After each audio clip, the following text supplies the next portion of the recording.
A very good morning. Today our topic will be dental hypersensitivity. Holland et al. In the year 1997 defined hypersensitivity as characterized by short, sharp pain arising from exposed dentin in response to stimuli, typically thermal, evaporative, tactile, osmotic, or chemical, and which cannot be ascribed to any other form of dental defect or pathology. There are various factors leading to dentinal hypersensitivity, which is listed below. The first one is the loss of enamel caused by attrition, abrasion, abfraction, or erosion. The other reasons are gingival recession, tooth malposition, denudation of cementum, periodontal disease, periodontal surgery, and some patient habits such as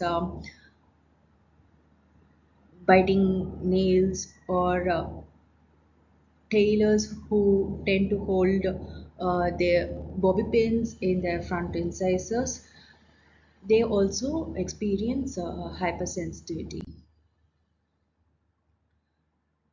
Therapeutic medications can also lead to dentinal hypersensitivity. It has both direct and indirect effect. Some medications affect directly by causing drop in pH and leading to demineralization of the tooth and in turn leading to sensitivity. The indirect effect is some drugs induce hyposalivation. There are drug-induced gastroesophageal reflex disease and also drug-induced vomiting. The gastroesophageal reflex disease, which induces acids produced from the stomach to affect the lingual surfaces of the teeth. So thus we can see more of erosion of enamel on the lingual surfaces of the teeth. Now coming to theories of dentin hypersensitivity, the most common and accepted theory is the hydrodynamic theory, but we will also see into the older theories such as direct innervation theory and odontoblast receptor theory. Under direct innervation theory, it is by the direct mechanical stimulation of exposed nerve endings at the dentino-enamel junction, which is responsible for the dentinal hypersensitivity. The major shortcoming of this theory is that there is insufficient evidence to prove that the outer dentin that is most prone to be sensitive is well innervated or not. The next is the odontoblast receptor theory. In this, the odontoblasts themselves act as a neural receptors and relay the signal to the nerve terminal. The shortcoming of this theory is that there is no evidence to demonstrate synapses between odontoblasts and nerve terminals. The most accepted theory is the hydrodynamic theory given by Branstorm. In this theory, the hydrodynamic fluid movements occurring across exposed dentin with open tubules are uh, mechanically activate the nerves present at the inner ends of the dentinal tubules or in the outer layers of the pulp. Here is the diagram which represents the nerve direct stimulation theory, hydrodynamic theory, and the odontoblast theory. Coming to clinical features, the most common feature is the pain. The intensity of pain varies from mild discomfort to severe sensitivity. It is usually rapid in onset, sharp in character, and is of short duration. There are external stimuli which elicit the expression of these conditions. They are thermal stimuli such as hot or cold beverages by blowing a cold blast of air. Under osmotic stimuli, it can be caused by sweet food. Under acidic stimuli, the citrus fruits such as lemon, and then acidic beverages such as Pepsi, Coca-Cola, and certain medicines. Under mechanical stimuli, it could also be due to the toothbrushing and also by dental instruments. The most commonly involved teeth are the buccal surfaces of premolars and facial surfaces of the incisors. Other devices which are used to assess dentin hypersensitivity or root dentin sensitivity in a clinical setting given will be discussed, which is given by Gillen et al. They are the constant pressure probe by Apple,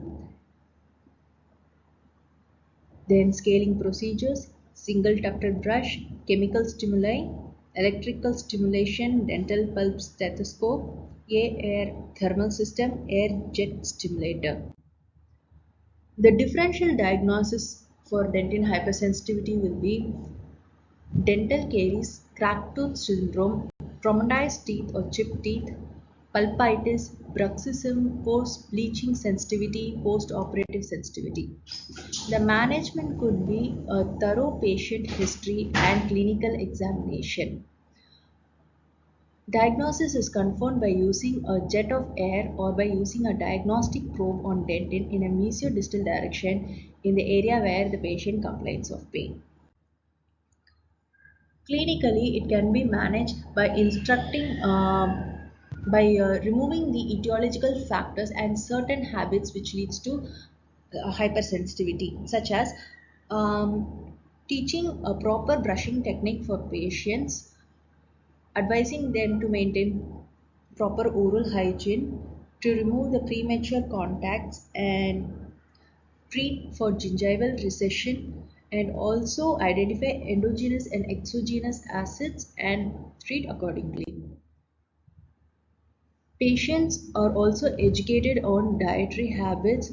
For example, if citrus fruits or juice such as lemon are taken, uh, they are advised to not brush immediately and to give an half an hour time so that the pH returns to normal. Proper toothbrushing technique and have to be advised and practiced, and also to achieve plaque control. There are various treatment modalities. They are by desensitizing the nerve, by using potassium nitrate paste,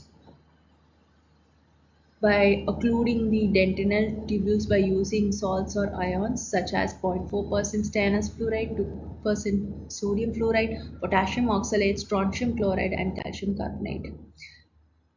By the mechanism of protein precipitates, the pastes used are CPP, ACP, silver nitrate, glutaraldehyde, zinc chloride.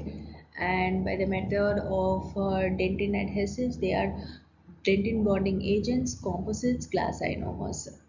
In certain severe cases, crowns can be placed, and also in gingival recession cases, periodontal grafting can be done. And to occlude the dentinal tubules, in certain cases, laces can also be used.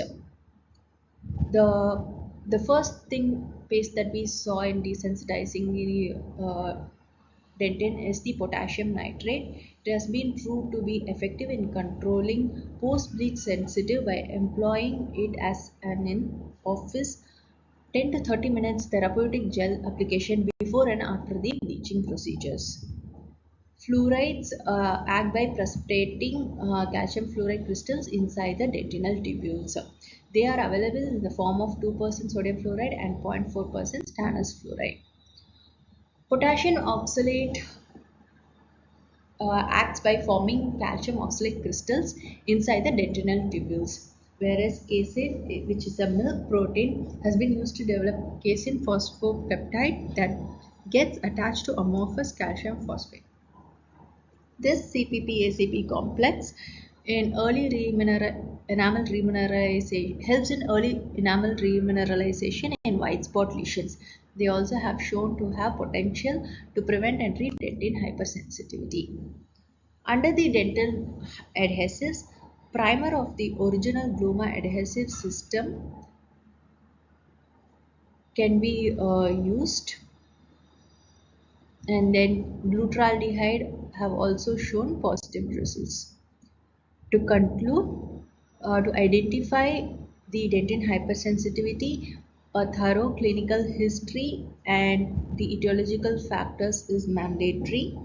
And to manage, there are several modalities as we have seen, which can be employed, such as including specific dentrifiers, lasers, irradiation, dental adhesives, antibacterial agents, aldehydes, fluoride resins, fluoride varnishes, CPP, ACPP, potassium nitrate, and oxalates. So, above all, in the end, to educate the patient education is very important to remove certain habits and to have an effective treatment for